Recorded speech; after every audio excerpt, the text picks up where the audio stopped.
It's a deep hole. More like a crevice, actually, caused by some kind of seismic activity. God, it must be at least 50 meters down. The crevice widens out into a huge cave just below, and there's water at the bottom.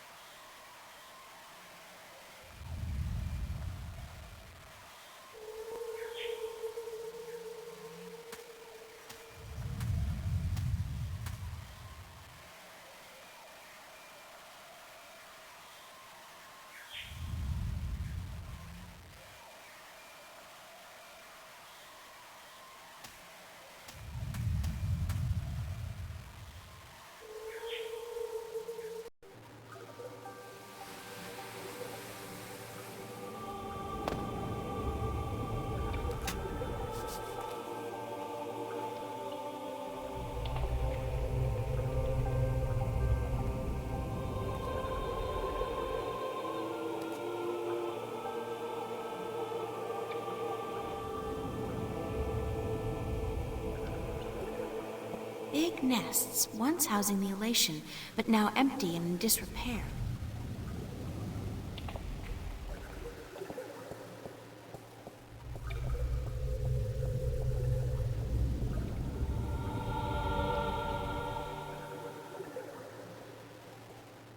It's the remains of a stone structure that probably fell down here through the crevice. There's a piece amongst the rubble that looks like a bolt or a key. It's intact.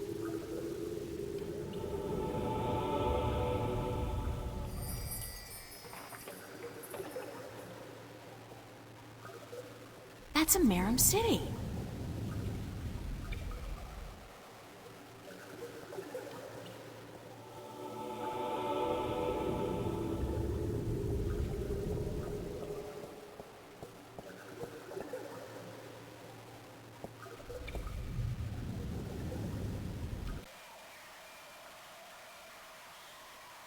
It's a tiny tree.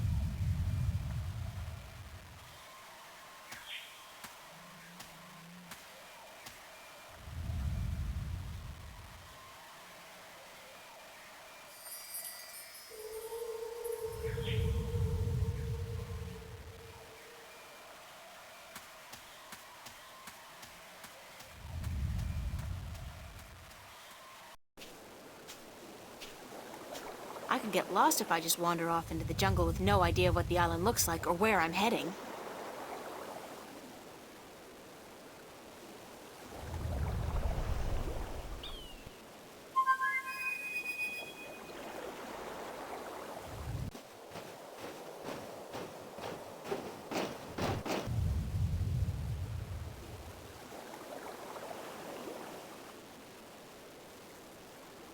April!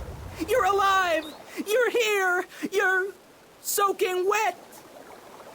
Where did you go? I thought you drowned. I was completely miserable. And the chicks on this island are so prissy. They don't even care for a kiss unless you're all settled down with a nest in your own territory.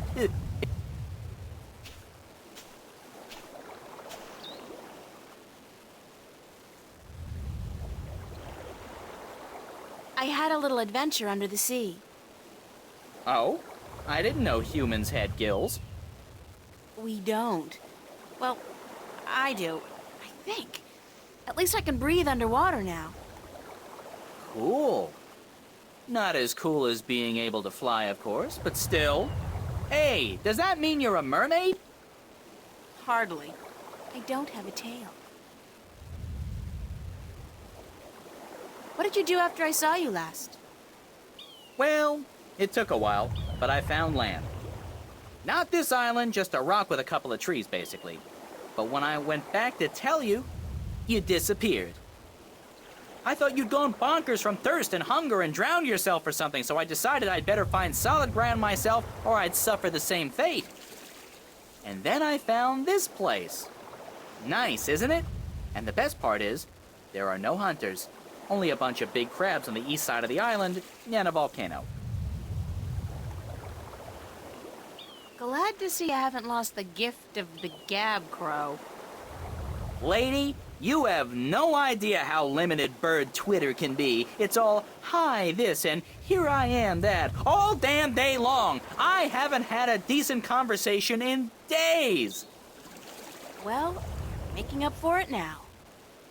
I never know when you're gonna go AWOL on me again. I'm gonna walk around for a bit, Crow.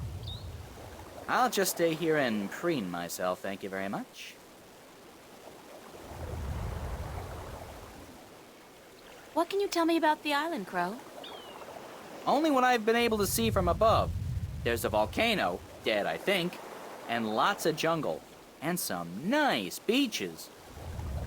I'd like to explore the jungle, but I'm afraid I'm gonna get lost. Any ideas? Well, I could stay airborne and keep track of where you are. That way I could direct you when you get lost. Sounds like a super plan, Crow. Let's go.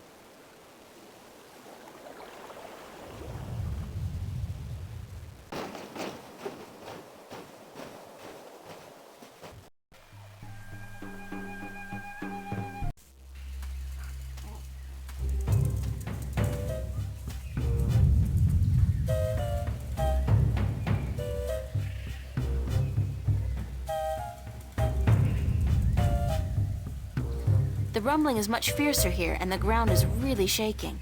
It's definitely seismic. It has got to be emanating from this volcanic mountain. I mean, it looks dead, but it must be about to wake up or erupt or something. Great! After surviving a shipwreck, being kidnapped by fishes, and learning to breathe in water, I'm about to die in a volcanic eruption? Isn't that ironic? That's one mother of a tree. It's got to be at least 100 meters tall. And what's that in the tree crown? Looks like a man-made construction.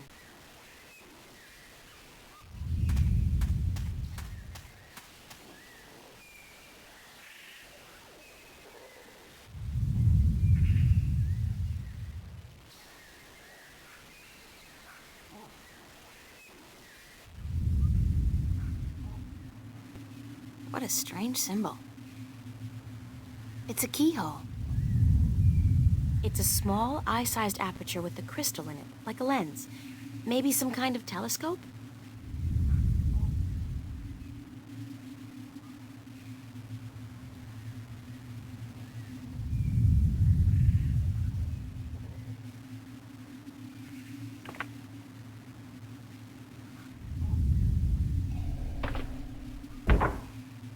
What a strange symbol. It's a statue standing in the ruins of a city.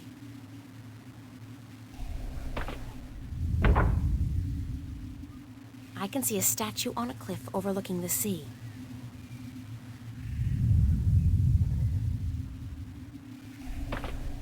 I don't see anything interesting. I don't see anything interesting. I don't see anything interesting.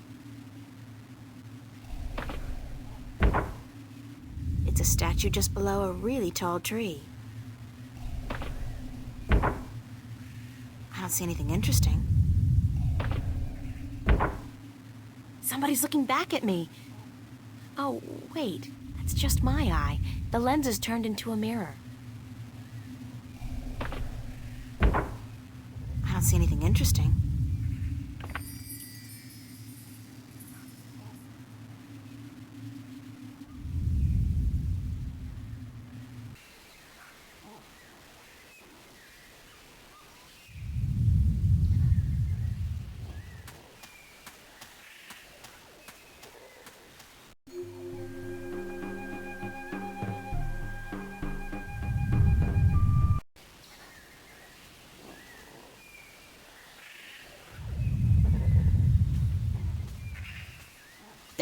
Ow! Who's there? Shut up. I know there's somebody there. I heard you. Is she gone? Nope, she's still around.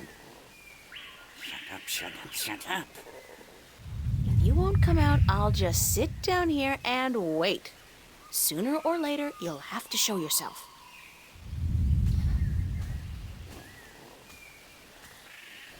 Solar eclipse! Oh my god! Ah! I hate this place. I so hate it, I can't even sit down without crushing the natives. Big person alert! This is too freaky. You think it's freaky? What about us? There's a large human stumbling around on her lumpy, wobbly legs. That's what we proper-sized folks call a natural disaster. Watch it. Nobody calls me large or lumpy to my face. Big bones, then!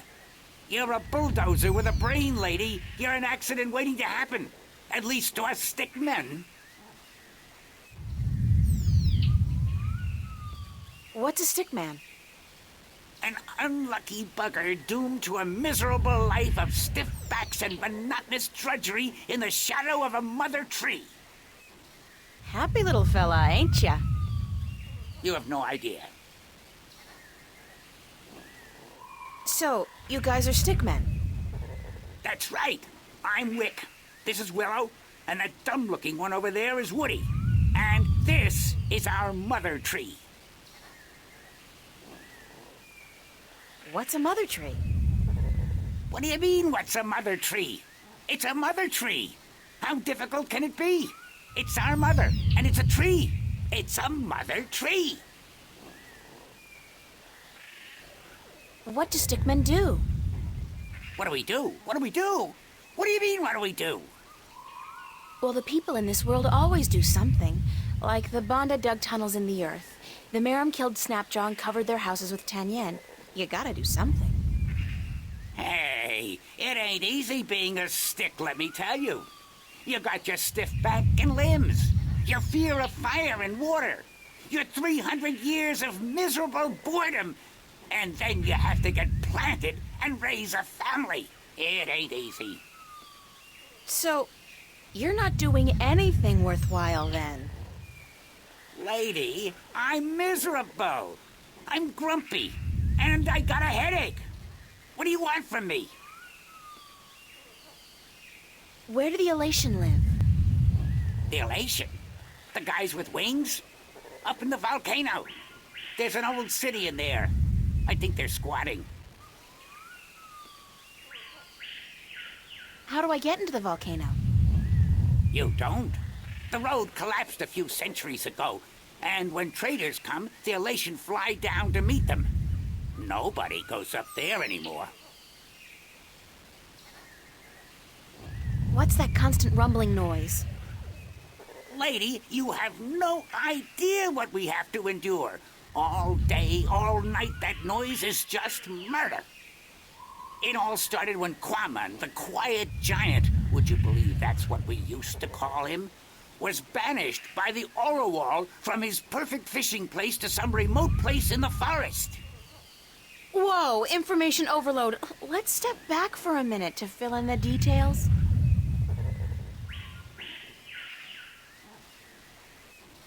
Who's Quaman, the quiet giant? He's the scariest human we've ever seen. He stands tall as a mountain and uses whole trees for toothpicks. But he was the quiet type and reasonably gentle for a human. He'd spend his days out by the Orowal village, catching fish and frying fish and eating fish, and looking out across the ocean, dreaming about loose women or whatnot. What happened to get the quiet giant banished from that place? The Orowal got scared when he accidentally stepped on one of their young ones. He didn't do any real harm, but they banished him from their village nonetheless, and told him to go far into the forest. Who are the Orlowal? They're the crab-like creatures who live down by the sea. They're nice people, if a little crabby. And it's hard to understand what they're saying half the time. Where's Quaman now? Somewhere in the forest east of here, we don't know where exactly. He went there to get as far away from the Orowal as possible. So what does all this have to do with the rumbling noise? Oh, I was getting to that. If you just let me get a word in edgewise. I just had some questions is all. Anyway, Quaman is the brooding type. And he takes everything so to heart, he got instantly depressed and went to sleep. And what is he doing now? Still sleeping. That's the problem. But how long ago was it that the Orlewall banished him? The last full moon, nearly 30 sunsets passed. He's been sleeping for a month? He was depressed. What do you want, lady? Once I got so miserable I slept for 8 years. And let me tell you, those 8 years were the happiest of my life. I still don't understand what this has to do with the rumbling noise. See that statue over there? Sure. What's up with that? Back when the Dalmari lived on this island ages ago, they put these statues up all around the island so that they could speak with each other. You're kidding. So they're like telephones? Tell her what? I don't know what that is. The thing is, these statues are all connected through magic. And when you speak into one, your voice flies through the air and comes out of another statue. But I still don't understand. You saw the big head up by the mountain? Yes? That's the one they use to talk to everyone on the island, to warn people of storms or to hold evening prayer. It's connected to the statues as well. And Quaman is sleeping right next to a statue's ear. I get it. Resonance. He's snoring and the deep bass reverberating through the loudspeaker. The big head causes a resonance that vibrates the entire island. But can't you just wake him up? We don't know where he is. We're not much for exploring this forest. There's water and fire and monkeys. Monkeys like to play with sticks. We don't like monkeys. But can't you just, well, send your voice to his statue to wake him up? There are 4 problems with that. Number 1, all the statues have an assigned symbol, an identifying mark, but we don't know which his is. Second, most of the statues are broken in some way or another. What do you mean? Some statues can only talk to certain other statues. Some can't be spoken to, and some can't hear, which makes it very difficult to get a connection through to where you want to send your voice. Number 3, in order to use the statues, you need a key. We don't have it. We don't know where it is. And number 4? We're stickmen, lady. What do you think? We don't know much about magic or magical devices. And what? we're not too smart, okay? There, I said it. We're not too smart. And when you look at Woody over there, who's pretty stupid by stickman standards, that's a pretty scary thought. Sorry I asked.